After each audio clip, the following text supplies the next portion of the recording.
Բարև ձեզ, եթերում օրվա ամփոփումն է, ձեզ հետ է Արփինե Նավասարդյանը։ 19:00 դրությամբ առանձնացրել ենք հետևյալ լուրերը։ Նիկոլ Փաշինյանն այսօր ազգային ժողովում հայտարարել է, որ Հայաստանի եւ Ադրբեջանի էներգետիկ համակարգերը միանալու են իրար։ Նրա խոսքով երկու համակարգերի փոխադարձաբար նույն պայմաններով օգտվելու են եւ արտահանման եւ ներմուծման հնարավոր պայմաններից։ Թրիպի իրականացման շրջանակը ունի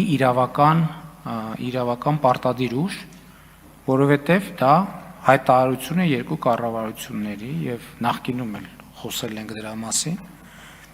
եւ դա ընթացակարգ է, հռչակագիրը եղավ, իրավական ընթացակարգը, իրավական շրջանակը, որից հետո արդեն իրավական պարտադիր ուժ ունեցող համաձայնագրի նախագծերը կգրվեն եւ այդ թվում կգան խորհրդարան եւ կհաստատվեն։ Ասել է Փաշինյանը կառավարության հետ հարցոպատասխանի ժամանակ, ապա շարունակել. Ես իհարկե դուք հիմա ստիպում եք, որ ես հարցին այս դիտանկյունից նայեմ, որը սակայն ակնհայտ է։ Տեսեք, ինչ որ ասում եք, որ Հայաստանի Հանրապետությունը պետք է ստանա փոխադարձ առավելություններ, այդ ինչ փոխադարձ առավելություններ,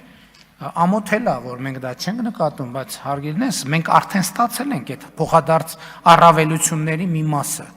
Որ բենզինի գինը 20%-ով ընկել է, դիզվառելիքի տոկոսները ճիշտ եմ ասում, ես ճիշտն ասած այդ թվերի մեջ չկամ, չգիտեմ, ով գիտի, երկրորդը,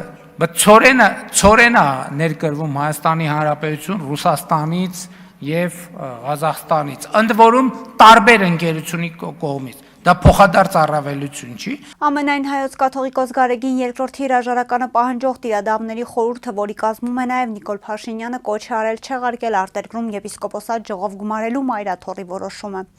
Խորհուրդը հայտարարել է, որ Փաշինյանին միացած բարձրաստիճան հոգևորականներից որևէ մեկը չի մասնակցելու Ավստրիայում նախատեսված ժողովին, մյուս եպիսկոպոսներին էլ հորդորել է հետևել նրանց օրինակին։ Վերջիններս պնդել են, թե իբր արտերկրում ժողով անցկացնելու որոշումը կայացրած Գերագույն հոգևոր խորհուրդն անբավեր կառույց է, քանի որ դրա լիազորությունների ժամկետն ավարտված է։ Բացի այդ, վերջիններս կարծում են, որ չի պատճառաբանվել, թե ինչու է եպիսկոպոսների հավաքն անցկացվում արտերկրում, այլ ոչ թե իր անկախությունն ամրապնդող Հայաստանի Հանրապետությունում։ Մայրաթոռից երեկ բացատրել էին, որ եկեղեցու դեմ սանձազերծած արշավն ու եկեղեցականների նկատմամբ հնարավոր ճնշումները նկատի առնելով են որոշել հավաքն Ավստրիայում անցկացնել։ Եպիսկոպոսատ ժողովը նախագահում է ամենայն հայոց կաթողիկոսը, դրան մասնակցում են հայ առաքելական եկեղեցու բոլոր եպիսկոպոսները։ Տիրադավների խորհրդի անդամներից Վայոց-Ձորի թեմիի դեռևս գործող առաջնորդ Աբրահամ արքեպիսկոպոս Մկրտչյանն այսօր ավելի վաղ իր մասնակցությունը չէր բացառել եպիսկոպոսատ ժողովին, ասելով, որ մտածում է։ Հանրապետություն կուսակցության անդամ Հարություն Մկրտչյանը, ով վաղաշաբաթի թիմ ընտրություններում այս կուսակցության համայնքապետի թեկնածուն էր, սակայն 4%-անոց ցանցողիկ շեմը չհաղթարեց, պետք է հրապարակային ներողություն խնդրի Սամվել Կարապետյանից վիրավորական արտահայտությունների համար։ Դատալեքս դատական տեղեկատվական համակարգից հունվարի 29-ին նման որոշում է կայացրել Լոռու մարզի Առաջինատյանի ընդհանուր իրավասության դատարանը դատավոր Ելենա Առաքելյանի նախագահությամբ։ Դատարանը վճռել է Սամվել Կարապետյանի հայցն ընդդեմ Հարություն Մկրտչյանի վիրավորական արտահայտությունների համար հրապարակայնորեն ներողություն խնդրելու, զրպարտություն հանդիսացող փաստացի տվյալները հրապարակային հերքելու եւ փոխհատուցում վճարելու պահանջների մասին բավարարել մասնակի։ Պատասխանող Հարություն Տիգրանի Մկրտչյանին պարտավորեցնել հայցվոր Սամվել Սարգսի Կարապետյանից հրապարակայնորեն ներողություն խնդրել հետևյալ ձևով. տեղադրել հայտարարություն պատասխանողին պատկանող Հարություն Մկրտչյան օգտատիրոջ Facebook-յան էջում բոլորի համար հասանելի եւ տեսանելի եղանակով կամ առնվազն 5000 տպաքանակ ունեցող տպագիր մամուլում եւ հայտարարության վերնագիրը շարադրել հետեւյալ կերպ. Ես Հարություն Տիգրանի Մկրտչյանս ներողություն եմ խնդրում Սամվել Սարգսի Կարապետյանից, իսկ բովանդակությունը շարադրել հետեւյալ կերպ. Հարություն Մկրտչյան օգտատիրոջ Facebook-յան էջում 24/06/2025 թվականին կատարված թելուս քննիխների գծած պլանը հազիվ էլ այդքան էլ վայ վույմ է պեսկով ալո։ Հրապարակումը Սամվել Սարգսի Կարապետյանի վերաբերյալ պարունակում է վիրավորական արտահայտություններ, ինչի համար ներողություն եմ խնդրում, նշված է դատարանի որոշման մեջ։ Հարություն Մկրտչյանից նաև հօգուտ Սամվել Կարապետյանի պետք է բռնագանձվի 100,000 դրամ որպես վիրավորանքի համար փոխհատուցում եւ 23,000 դրամ որպես հայցադիմումի համար վճարված պետական տուրքի գումար։ Պատիվ ունեմ խմբակցության պատգամավոր Տիգրան Աբրահամյանը տեսակցել է Միքայել Սրբազանին, այս մասին տեղեկանում ենք պատգամավորի Facebook-յան գրառումից։ Հիվանդանոցում հանդիպեց իշխանության անօրինականությունների հետևանքով ազատազրկված եւ վերջերս վիրահատված Շիրակի թեմի առաջնորդ Միքայել Սրբազանի հետ։ Վերջինս իր բնավորությանը համահունչ գրեթե չի խոսում առողջությանն ու առհասարակ սեփական եսին վերաբերող թեմաներից կամ դրանք շրջանցում է, իսկ նրա մտահոգությունն ասելիքը վերաբերում է երկրում ստեղծված ծանր իրավիճակին եւ ապագային, գրել է նա։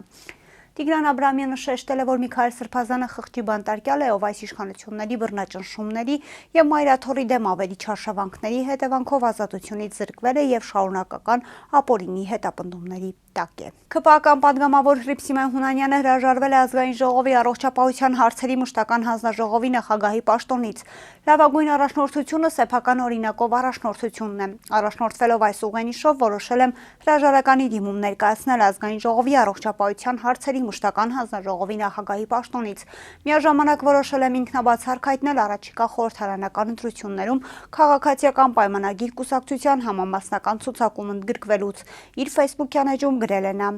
Հունանյանը, ով չունի բարձրագույն կրթություն եւ նախկինում բուժքույր է աշխատել, այս պաշտոնում ընտրվել էր 2025 թվականի հոկտեմբերի 2-ին, այն բանից հետո, երբ Արսեն Թորոսյանը նշանակվել էր սոցիալ-նախարար։ Հռիփսիմե Հունանյանը հասարակությանը հայտնի է իր աղմկահարույց հայտարարություններով հանձնաժողովի նախագահի պաշտոնում նրա թեկնածության հարցի շուրջ ծավալված բուռն քննարկման ժամանակ Հունանյանը հայտարարեց, ով է ասել, թե բոլորը պետք է ունենան բարձրագույն կրթություն։ Ավելի ուշ բուռն քննարկման թեմա դարձավ հարցազրույցներից մեկի ժամանակ հնչեցրած հայտարարությունը։ Խոսելով գերիների մասին նա ասաց, ով էր իրենց ստիպել, որ գնային Բաքվի բանտ, վարչապետն ուղղաթիռ է ուղարկել, չեն եկել։ Վերջինս սկանդալի կենտրոնում հայտնվեց նաև այն ժամանակ, երբ փորձեց պաշտպանել Նիկոլ Փաշինյանի հակաեկեղեցական արշավը, ասելով.